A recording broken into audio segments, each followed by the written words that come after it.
I'm joined today by Frederick Clarkson, who's the Senior Fellow for Religious Liberty at Political Research Associates and also author of the new report, When Exemption is the Rule, the Religious Freedom Strategy of the Christian Right.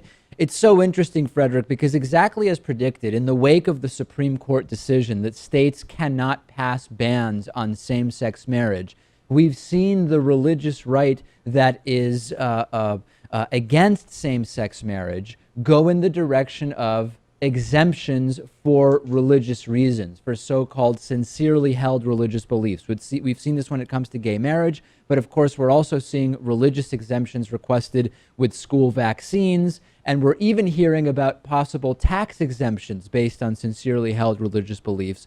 Let's start at the broadest point.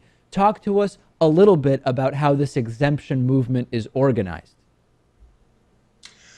Well, it's a little hard to say exactly what's going on in the background, but I think it's fair to say that the religious right has seen the marriage equality struggle and their ultimate loss at the Supreme Court coming for a long time. So naturally, they needed to figure out, well, what do we do then? So I think that was when the thought was, let's really look into what religious liberty means. In the narrowest sense, and how we can look for exemptions, but also in the broadest sense of like, okay, well, if we have to suffer that loss, and if religious freedom and sincerely held religious belief is going to be the central part of our argument, what else can we do? So the idea of carving out a broad exemption from the law for religious people without necessarily holding to a strict standard of how you define sincerely held religious belief allows for a lot of opportunities to say, well, my religious beliefs are opposed to this and my religious beliefs are opposed to that, for individuals and for individual religious institutions, and perhaps most significantly for religiously affiliated institutions. Ultimately, perhaps whole territories of land and jurisdictions. It's a radical vision, and one that's seizing on the history of civil rights and civil liberties in this country in order to reframe it in a way that certainly is in contrast to those values.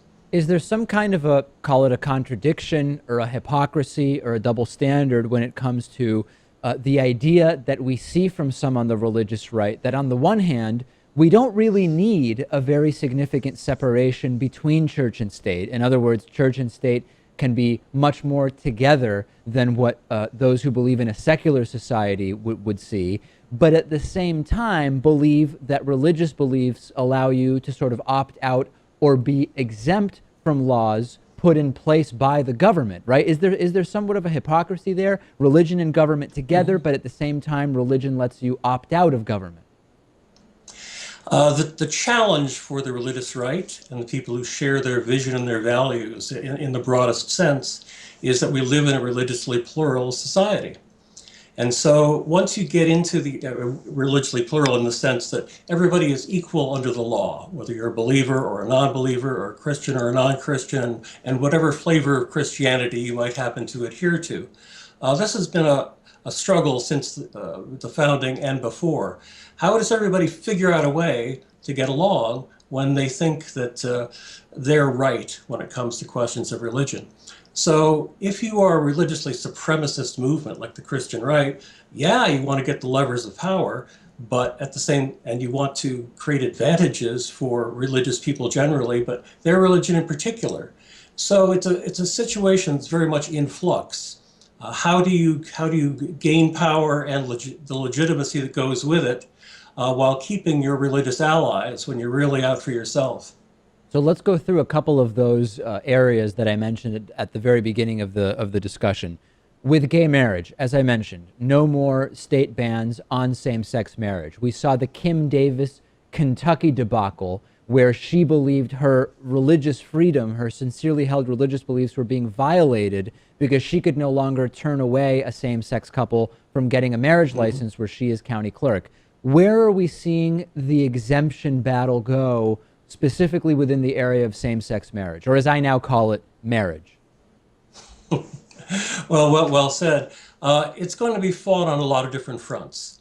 One is the idea of conscientious objection, like Kim Davis and her attorneys so ham-handedly expressed. They didn't get away with it, but it raised the issue of accommodation. If there are people who sincerely are opposed to marriage or this particular form of marriage, should they be allowed to step back and let somebody else step forward to do routine parts of the job? And people come down to different places on that. But as where we are as a society, where we're headed, are to the questions of what does full equality mean? We saw this with regard to race. Were there going to be religious exceptions or exemptions to treating people with equality or not? It took a while, but we moved to the position of not. And I think that the religious right, including the Catholic Church, are correctly seeing that ultimately it's going to come down to that kind of question. So the testing of religious exemptions, how far can you go, where do they apply, is certainly one of those areas. We've seen California in the area of religious exemptions for vaccines take an increasingly sort of unequivocating position that kids need to have certain vaccines in order to attend public schools. So talk to us a little bit about the vaccine war. And that's sort of an interesting one because we see the anti-vaccine movement on the left and the right, although for different reasons. And on the right, increasingly, it is for religious reasons. Where is that going and what's the latest there? Well, that I don't claim to have followed as closely, but it is an interesting question because, as you say, people come to these things for different reasons. Why should they be exempt from getting exemptions? For some people, it's a question of religious values and family control. And for others, it's a question about, well, do vaccines really work? Are they full of ingredients like mercury that might be damaging? And there are a lot of conspiracy theories around corporate produced vaccines and whether the government should require people to do these things. So these are things that are probably ultimately going to come down on the side of science and public health, but it's going to be a long social process to get to a reasonable outcome.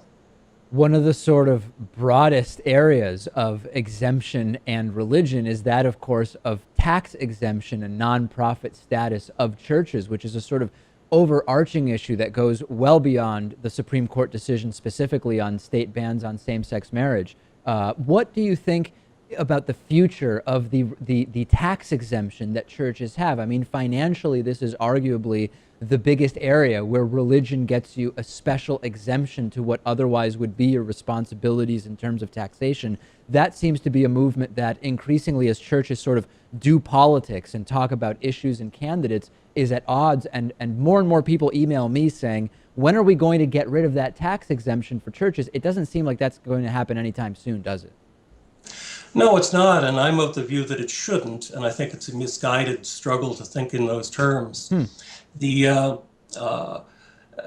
Look, I mean, there are lots of organizations that are 501c3 tax-exempt organizations. When you open one set of groups saying, well, they shouldn't have tax exemption, then questions about, well, is your local arts organization or theater company or Shakespeare Preservation Group, should they be subject to tax exemption? Why did they get a preferred status over somebody else? What is art? You know, it's not only the question like what is God, like what is art, and these are subtle choices that are made sometimes. But at the same time, Frederick, I mean, the status, the religious organizations specifically are a particular type of tax exempt status. So what you're saying actually correlates with a lot of what my audience says, which is you can still allow religious organizations to have 501c3 status, but don't give them this additional extra tax exemption by virtue of being religious. Let's put it all on the same sort of level as you're suggesting. What is art? What is God? Let's put them all on the same level is the idea some in my audience have. Well, I'm not sure what that idea is, but it is true that religious organizations are one part of this 501c3 tax code.